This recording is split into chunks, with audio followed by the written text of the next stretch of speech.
भाविताम मने मने निधिध्यासन निष्ठा नाम। ऐसे महात्माओं को सब खा गए महाराज जी। एहि पश्य शरीराणि मुनीनाम भावितात्मनाम हतानाम राक्षसैर घोरई बहूनाम बहुधा बने। भगवान श्री रघुनंदन रामचंद्र ने निशिचर निकर सकल मुनि खाए, सुनि रघुवीर नयन जल छाए। राम जी की आंखों में आंसू आ गए। आंसू क्यों आ गए? महात्माओं, मुनियों, संतों, सिद्धों, आप में वह शक्ति है कि एक चुल्लू जल में राक्षसों का विनाश कर सकते हैं, लेकिन आपने ऐसा नहीं किया। आपने ऐसा क्यों नहीं किया? मुझे यश देने के लिए ऐसा नहीं किया। मेरे यश को प्रकट करने के लिए संसार में आपने अपने को खिला डाला है। महात्मन, हम आपके ऋण से उड़ नहीं हो सकते। सुनि रघुबीर नयन जल छाए। हम प्रतिज्ञा कर रहे हैं आज कि महात्मन, इन आपके खाने वाले राक्षसों का हम विनाश करके रहेंगे। राम जी, तपस्विनाम रणे शत्रून् हन्तुमिच्छामि राक्षसान् पश्यन्तु वीर्यं ऋषयः सभ्रातुर्मे तपोधनाः। हम दोनों भाई मिलकर के समस्त शत्रुओं का नाश कर डालेंगे। इस प्रकार से भगवान श्री राम यहां से, ये महाराज एक एक चरित्र ऐसे है कि घंटों इसका आस्वाद किया जाए है? मुझे तो इन चरित्रों को आदर पूर्वक प्रणाम करके आगे बढ़ना पड़ता है महाराज जी। इसके बाद भगवान सुतीक्ष्ण जी के महाराज के पास देखो, हो रामचरित मानस के तुलसीदास जी महाराज की जो सुतीक्ष्ण है और वाल्मीकि जी के जो सुतीक्ष्ण है, इन दोनों में जरा अंतर है, बहुत अंतर है। अगर अंतर पूछोगे हमसे तो हम तो ये बताएंगे कि ये थोड़ा नीरस है, वो बहुत सरस है। मैंने नीरस नहीं कहा है, सरस भी नहीं कहा है, मेरा समझिएगा मैंने क्या कहा है। ये थोड़ा नीरस है और वो बहुत ज्यादा सरस है, समझे ना। तो ये महाराज जी इन्होंने गलत लिखा कि उन्होंने, न इन्होंने गलत लिखा न उन्होंने गलत लिखा। अवतार तो भगवान के बहुत हैं। एक अवतार में ऐसे थे सुतीक्ष्ण जी महाराज और एक कल्प के अवतार में वैसे थे। महाराज जी दोनों सही हैं। राम जी, सुतीक्ष्ण जी महाराज ने कहा, आपका स्वागत है। स्वागतम ते नरश्रेष्ठ राम सत्यव्रतांबर आश्रमोयम त्वया कांतः सनाथ इव सांप्रतम। हे नाथ, हम आपके आने से सनाथ हो गए। ये आश्रमवासी सब सनाथ हो गए, सारा आश्रम ही सनाथ हो गया राम जी। और बात करते करते और महाराज जी संध्या हो गई। संध्या हो गई हो, भगवान कंदमूल फल सब कुछ गया। इसके बाद संध्या हो गई। और जब संध्या हो गई तो भगवान ने क्या किया कि अन्वास्य पश्चिमाम संध्याम, पश्चिमाम संध्याम अन्वास्य, अने सायंकालीन संध्या को अन्वास्य, अन्वास माने विधिवत कृत्वा, विधिवत उपास्य, है ना, विधि पूर्वक सायंकालीन संध्या। ये ठाकुर का जो भक्त है, अगर वो संध्या नहीं करता अपने अधिकार के अनुसार, तो ठाकुर का भक्त कहलाने का अधिकारी वो नहीं है। ये हम बार बार आपको कहते हैं, बार बार कहते हैं। हम पढ़ाते रहते हैं तो भी चिल्लाते रहते हैं, माने सब चाहे मत माने, मेरी आदत में कह डालता है ना। जो संध्या नहीं करता वो ठाकुर का प्रिय कभी नहीं बन सकता। अधिकारानुसार जो मैं अधिकारानुसार बराबर कहता हूं, उसको ध्यान देना। अधिकारानुसार अगर सावित्री का जप नहीं करता है तो वह भी ठाकुर का प्रिय पात्र बनने का अधिकारी नहीं है। अन्वास पश्चिमाम संध्याम तत्र वासम अकल्पयेत। सुतीक्ष्ण के बड़ा रम्य आश्रम है महाराज, वहां पर रहे। और फिर दूसरे दिन बड़े महात्मा भी महाराज के साथ हो लिए। कहे महाराज हम भी रहेंगे आपके साथ, कहे हम भी रहेंगे, कहे हम भी रहेंगे। भगवान किसी को ना कहा, चलो कोई हर्जा नहीं है ना। जहां जमेंगे तहां जम जाएंगे, जहां जमेंगे जम जाएंगे, है ना। दूध मिलेगा तो दूध, घी मिलेगा तो घी, और राम रस मिलेगा तो राम रस। क्यों यार, जो मिलेगा अपना पालेंगे, मांगना मत कि राम रस नहीं है, बस तो नहीं है। महात्मा चाहे जो चले साथ में, लेकिन ये मत कहना कि राम रस नहीं है। न बगैर राम रस के मिले, बगैर राम रस के नहीं मिले तो भूखे रह जाओ। महाराज महात्मा बहुत चल रहे हैं ठाकुर के साथ, अभी बताता हूं आपको, है ना।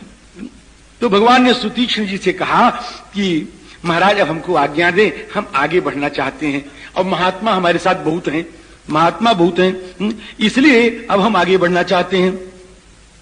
सियाराम, तो कहीं जल्दी क्यों करते हो राम जी? कहीं ये घाम बहुत हो जाएगा, इसका मतलब गर्मी है, घाम बहुत हो जाएगा और फिर आगे की रास्ता चली नहीं जाएगी। और ये घाम महाराज कितना कष्ट देता है, कितना क्या है। तो घाम बहुत अच्छा, धूप बहुत अच्छी है महाराज। धूप न हो तो आदमी मर जाए, नहीं मर जाए, धूप न हो तो आदमी मर जाए महाराज जी। इसी प्रकार से लक्ष्मी भी बहुत अच्छी होती है महाराज। लक्ष्मी मतलब समझे, दो तरह की लक्ष्मी होती है, एक यो और एक यो। मेरी उंगली देख रहे, एक यो और एक यो। यो मतलब ये लक्ष्मी और एक यो है ना। यो मतलब ये साधु की लक्ष्मी है। ये देखो यो, देख रहे ना, देख रहे ना, ये माला, ये साधु की लक्ष्मी है। और यो तो महाराज जी ये लक्ष्मी जो है अगर किसी के पास चली जाती है, दुष्ट के पास, तो कष्ट का ही कारण बनती है। जैसे दुष्ट के पास गई हुई लक्ष्मी कष्ट देती है, उसी प्रकार ये घाम भी हमको कष्ट देगा महाराज जी। अविशह्या तबो यावत सूर्यो नाति विराजते अमार्गे नागताम लक्ष्मी प्राप्य वान्वय वर्जिता। वो लक्ष्मी कष्ट कौन देती है महाराज? कि जुआ खेल के आ रही है। और कैसे आ रही महाराज? अब कहो, मतलब आप जानते हो राम जी, इसलिए हम जाना चाहते हैं कि आप अवश्य जाओ, लेकिन फिर आ जाना, आने के लिए जाओ। कहा हमारे अवश्य आवेंगे। सुतीक्ष्ण जी महाराज, वाल्मीकि के सुतीक्ष्ण की भी ये विशेषता है महाराज कि ठाकुर इनके यहां 2 बार गए, ठाकुर इनके यहां 2 बार गए। अब सुतीक्ष्ण जी से आज्ञा लेकर के भगवान आगे चले। और जब भगवान आगे चले तो 2 अध्याय बड़े विलक्षण है हमारे, बड़े विलक्षण। एक में श्री किशोरी जी कहती हैं और एक में राम जी कहते हैं। अब उन दोनों के 2-2 श्लोक हम सुनाएंगे आपको, ज्यादा तो सुनाएंगे नहीं। किशोरी जी कहती हैं कि हे स्वामी, बहुत ध्यान से सुनिए। किशोरी जी कहती हैं कि हे स्वामी, काम के 3 दोष होते हैं। कौन कौन सा दोष होता है? कि एक तो झूठ बोलना, एक तो झूठ बोलना, और एक कि परदाराभिमर्शन, और तीसरा बिना कारण दुश्मनी। बिना कारण दुश्मनी, परदाराभिमर्शन और असत्य बोलना, ये 3 दोष है महाराज। राम जी, मिथ्या वाक्यम तु परमम तस्माद गुरुतर उभौ परदाराभिगमनम बिना बैरंच रौद्रता। ये है, ये बड़े विलक्षण दोष है महाराज। तो इसमें 2 की तो आपके पास कल्पना नहीं है। आप झूठ कभी बोले नहीं, बोलते नहीं, बोलेंगे नहीं। परदाराभिमर्शन की तो बात छोड़ दो, आप तो दूसरों की स्त्रियों को देखते भी नहीं आंखों से, है ना। परतिय लहन नहीं पावे परतिय मन डीठी, अमंगन लहन जिनके नाही ते नर बर थोरे। तो ये महाराज जी ये तो है नहीं, 2 तो है नहीं, लेकिन एक दोष आप में आ गया कि क्या? कि अकारण दुश्मनी। अब इन मुनियों के सामने जो आपने प्रतिज्ञा कर ली, ये मारूंगा, ये करूंगा, वो करूंगा, ये अकारण दुश्मनी है। ये महाराज कुछ हमको जिची नहीं बात है। कहां तो आप बनवासी, आपका ये वेश, और ये कहां ये धनुष, ये सब छोड़ छाड़ दे महाराज। आपके पिताजी सुखी हो जाएंगे, इसको छोड़। और फिर कहते सुनो हे स्वामी, कहे हाँ बोलो, कि मेरे स्नेह में, मेरे हृदय में बड़ा स्नेह है और आपके प्रति बड़ा सम्मान है, इसलिए मैंने आपको स्मरण कराया है धर्म का। कोई आपको शिक्षा मैंने नहीं दी है। आपको कौन शिक्षा दे सकता है? आपको शिक्षा देने में कौन समर्थ है?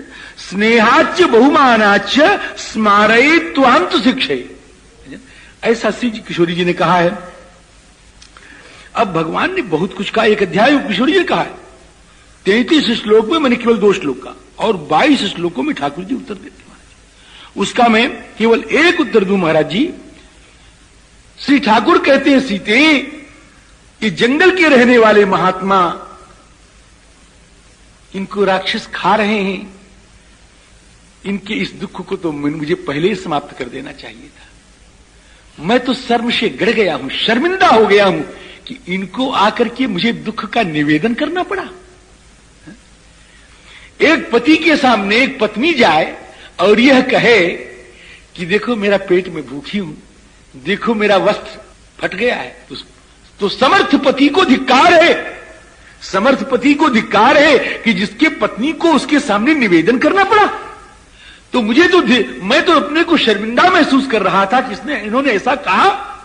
ये सीते जरा ध्यान दीजिएगा, भक्तों के लिए भगवान क्या नहीं कर सकते। और अमूल्य वाणी है ठाकुर जी की कि हे सीते, मैं जीवन छोड़ सकता हूं, मैं जीवन छोड़ सकता हूं, लक्ष्मण को छोड़ सकता हूं और तुम्हें भी छोड़ सकता हूं, लेकिन मैं अपने भक्तों का संरक्षण नहीं छोड़ सकता हूं। भक्तों के संरक्षण की क्रिया मैं नहीं छोड़ सकता सीते, मैं तुम्हें छोड़ सकता हूं। अप्यहम जीवितम जहियाम त्वाम वा सीते सलक्ष्मणाम न तु प्रतिज्ञाम संश्रुत्य। और खास करके ब्राह्मणेभ्यो विशेषतः, और ब्राह्मण के परिरक्षण की प्रतिज्ञा में छोड़ दूं, असंभव है, ये हो नहीं सकता है। अब महाराज जी, अब तुम राम जी, ऐसा श्री राम जी ने कहा और कहने के बाद आगे फिर वहां से चले। आगे आगे राम जी, पीछे पीछे सीता जी, और पीछे पीछे धनुष बाण लिए हुए लक्ष्मण जी महाराज चल रहे हैं। क्या बढ़िया झांकी है महाराज। अग्रता प्रययौ राम सीता मध्ये सुशोभना अपृष्ठतस्तु धनुष पाणी लक्ष्मणो अनुजगाम। आगे राम अनुज पुनि पाछे तापस वेश विराजत काछे औभय मध्य सिर सोहति कैसी ब्रह्म जीव बिचो माया जैसी। महाराज जी आगे चले तो आपके संग में एक महात्मा विशेष है, और तो बहुत संग, लेकिन एक विशेष महात्मा इस समय महाराज जी, उनका नाम है धर्मभृत। धर्मभृत, तो धर्मभृत जी महाराज श्री सीता जी, श्री लक्ष्मण जी, श्री राम जी जब चल रहे हैं तो आगे चल करके राम जी ने पूछा कि महाराज यहां देखो, ये क्या तालाब है? क्या तालाब तो है, तो क्या इसमें बाजा बज रहा है? बाजा बज रहा है, हाँ? 12 और सारे गामा भी निकल रहा है इसमें, सारे गामा, हाँ? अधीन दीन ता वैसे भी आ रहा है, सब आ रहा है, हाँ? ये सब तबला भी बज रहा है, मृदंग भी बज रहा है, सितार भी बज रहा है, सब बाजे बज रहे हैं महाराज, क्या बात है। तो धर्मव्रत जी ने कहा कि बताऊं महाराज के यहां एक महात्मा थे, उनका नाम था मांडकर्णी, और बहुत गहरी तपस्या थी उनकी महाराज, बड़ी उत्कट कोट की तपस्या। उसको देख करके इंद्र घबरा गया, इंद्र की आदत है महाराज जी, और घबरा गया, और घबरा करके इंद्र ने क्या किया राम जी, 5 अप्सराएं भेजी, और 5 अप्सराएं आई, एक नहीं, 2 नहीं, 4, 3 नहीं, 5 आई हो, और 5 आकर के उन्होंने क्या किया, मुनि की तपस्या भी खंडित कर दी।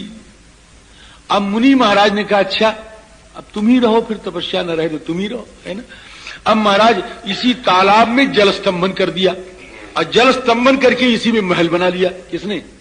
महर्षि, अपने तपस्या के बल पर, जितनी किया था उसके बल पर सब महाराज जल स्तंभन करके महल बन गया, और महल बन करके उसमें स्वयं जवान बन गए, और 5 अप्सराएं उसमें रहती हैं, और 5 अप्सराएं तो ही हैं हमारे, गाती बजाती तो ही हैं, अब वो खूब गाती हैं और खूब बजाती हैं, और मुनि महाराज आनंद में विभोर रहते हैं वहीं पर, हैं राम जी। इस तरह से इसका नाम पंचाप्सर तालाब है, और ये जो ध्वनि निकल रही है वही ध्वनि निकल रही, महाराज सब गाय रही होंगी।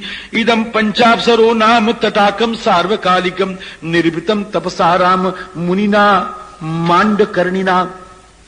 राम जी, और ये जो सब सुनाई पड़ रहा है ना, तासाम संक्रीडमाना नाम एशवादित्र निश्वना श्रूयते भूषणो मिश्रो, ये सब यही है महाराज। अब इसके आगे भगवान और चले। अब देखो हो, भगवान ने अब 10 वर्ष का समय बिता दिया, 10 वर्ष। कभी कभी हमसे लोग पूछते हमारे चित्रकूट कितने दिन रहे, तो कुछ लोग कहते हैं हमारा 13 वर्ष रहे, 14वें वर्ष में वहां से चले। हमें कोई आपत्ति नहीं, हो सकता है किसी कल्प में ऐसा भी हो, मैं किसी को काटता उठता नहीं, हो सकता है किसी कल्प में ऐसा भी हो, लेकिन वाल्मीकि जी महाराज कहते हैं सुनो, 10 वर्ष तो बीत गए ठाकुर के बिना आश्रम के, बिना आश्रम के, समझे ना, अभ्यागति रंगा है ना। तो राम जी आज यहां, कल वहां, परसों वहां, नरसों वहां, तरसों वहां, ऐसे। और आजकल का मतलब कहीं 1 महीना रह गए, कहीं 2 महीना, कहीं 10 महीना, कहीं 8 महीना, ऐसे।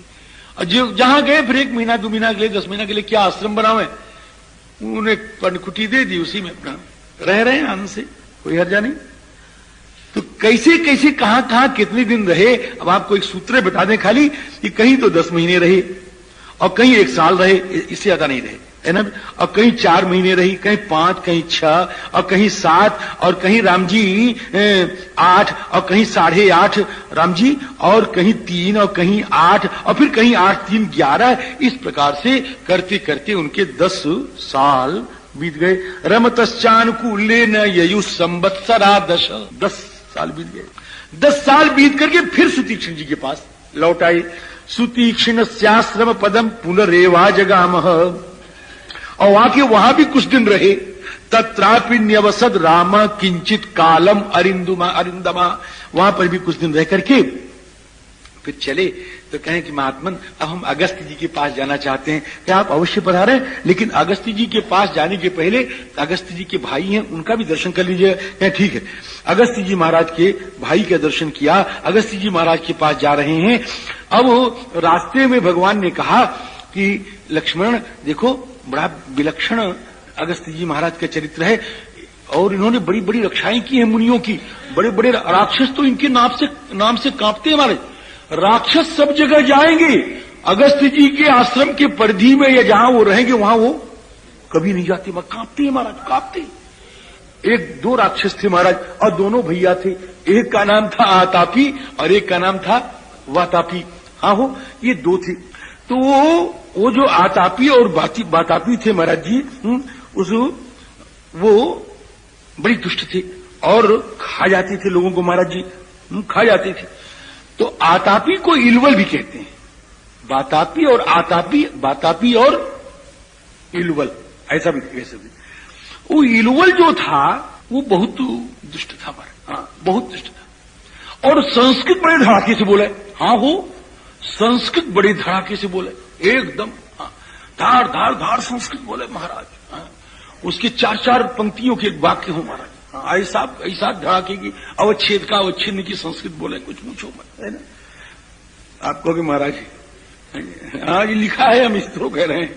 धारयन ब्राह्मण रूपम इलवल संस्कृतम बदन। वो संस्कृत बोलता था बहुत धड़ाके के साथ। और संस्कृत बोल रहे, और संस्कृत बोल करके लोगों को कहले प्रभावित, ब्राह्मणों को, विद्वानों को प्रभावित कर ले, और कहें आज मेरे यहाँ श्राद्ध है, आप पधारो। और ब्राह्मण सोचे इतना बड़ा विद्वान है, संस्कृत बोल रहा है, चलो इसके यहाँ चलें, आज भोजन कर, मांस वगैरह परिणित हो जाए उस तरह से, और वो ब्राह्मण के पेट में किसी तरह से चला जाए, धोखा दे करके, जानबूझ के नहीं, धोखा दे। अब जो भीतर चला जाए तो बाहर वाला बोले, हे इलवल आओ, हे इलवल आओ आओ, और महाराज उसका पेट फाड़ करके और निकल आवे। इस तरह से अनेक ब्राह्मणों को मारा। ब्राह्मणों ने, अतिथियों ने, सन्यासियों ने, बैरागियों ने, आचार्यों ने, निम्बार्कियों ने, जितने थे सब के सब अगस्त्य जी महाराज के पास गए। कहे महाराज बड़ा दुख है, क्या करें, ये तो बड़ा कष्ट दे रहा है। कहे अच्छा कुछ करते हैं। अगस्त्य जी जा रहे थे, वो इलवल मिला। तो कहे हमको नहीं भोजन कराओगे, हम भी भूखे हैं, कभी श्राद्ध का भोजन हमें भी करा दे एक दिन। कह रहा जरूर चलिए। अब महाराज अगस्त्य जी महाराज को उसने निमंत्रण कर दिया। अब अगस्त्य जी महाराज गए वहां पर, और उसने खिलाई दिया, और अगस्त्य जी पाए लिए। अब पाए के यूं कहा, आता इसे हाथ फेरा इसे। अब वो बाहर से कहता आ जाओ, कहें अब गया हो, अब नहीं आएगा। गतस्य यम साधनम कुतो निष्क्रमतुम शक्तिर्मया जीर्णस्य राक्षस। उस राक्षस को मैं जीर्ण कर लिया, जीर्ण मन में पचाया गया, अब वो निकलने वाला नहीं है। अब हमारा दौड़ा तो यो देखा बड़ी जोर से, वही भी स्वाहा हो गया हमारे। चक्षुषानल कल्पेन निर्दग्धो निधनंगता। और भगवान ने कहा लक्ष्मण एक बात बताएं, कहीं हाँ इनका नाम अगस्त्य है ना। तो कहीं इनका नाम अगस्त्य क्यों, हमारे कोई नाम मालूम पड़ता, साउथ इंडियन नाम है ना। क्यों, कुछ समझ में नहीं आ रहा है, साउथ इंडियन नाम समझ में नहीं आते हमारा, है ना। तो कहीं समझ में नहीं आ रहा, कहीं समझ लो, हम बताते हैं। कहीं क्या कि अगम पर्वतम स्तंभयति थी अगस्त्य, है ना। जो पर्वत को स्तंभित कर दे उसका नाम अगस्त्य है, समझे। तो कहीं कौन पर्वत, क्या बिंद पर्वत। तो बिंद पर्वत देखो, ये घमंड बड़ा बुरा होता है। घमंड जानते हैं ना, घमंड, अरे घमंड जानते नहीं, घमंड जानते। एक ऐसा कोई हो गया नहीं जो इसको नहीं जानता हो। और जो इसको न जाने महाराज उसी का कल्याण है। ये अगर हमको तो बहुत है, हम अपनी बात कहते हैं, आप अपनी बात। अगर ये मेरे पास जिस दिन नहीं रहेगा उस दिन मैं समझूंगा कि ये बेस बनाना सफल हो गया। नहीं तो ये सब नकल है, इनका असल न पाया, है ना। राम जी बड़ा घमंड विलक्षण होता है, ये छोड़ता नहीं किसी को। राजाओं को छोड़ा नहीं। कोई बात नहीं, राजाओं को तो आता था ही। अरे सेठों को नहीं छोड़ा, अरे भाई इनको भी आने दो। ये मुनियों को नहीं छोड़ा ये मुनियों को नहीं छोड़ा, महात्माओं को नहीं छोड़ा महाराज। ये आ जाता है, क्या करें। और सबसे बड़ी बात बताऊं आपको, इसने पर्वत को भी नहीं छोड़ा। पर्वत